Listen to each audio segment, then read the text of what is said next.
اليوم أيها الأصدقاء سوف نتعرف على نوع خط موجود ضمن الإكسل. هذا الخط يعطينا الرموز مثل رمز الصح ورمز الخطأ.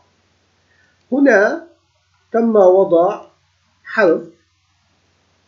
هذا الحرف عندما نختار له نوع خط ويندينكس يتحول إلى رمز.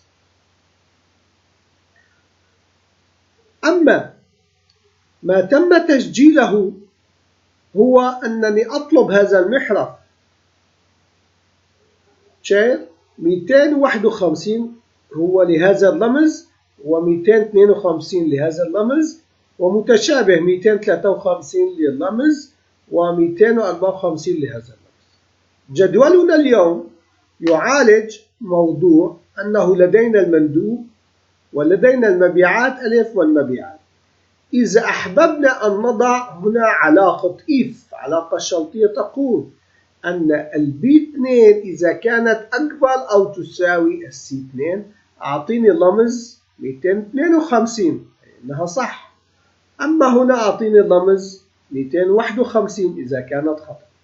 وبهذه الحالة نحدد لهذا المجال أنه يأخذ هذا النوع من الخط ونحصل على ما نحن نطلبه. وتم تصميم هذا الجدول للاستفادة إذا أحببنا أن يكون الرمز ليس 252 251 253 254 يعطينا الرمز ذات الشكل الآخر.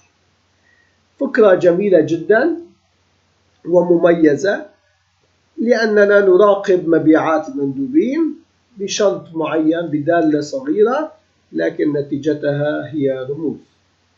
شكرا لمتابعتكم، نلتقي غدا إن شاء الله في درس جديد.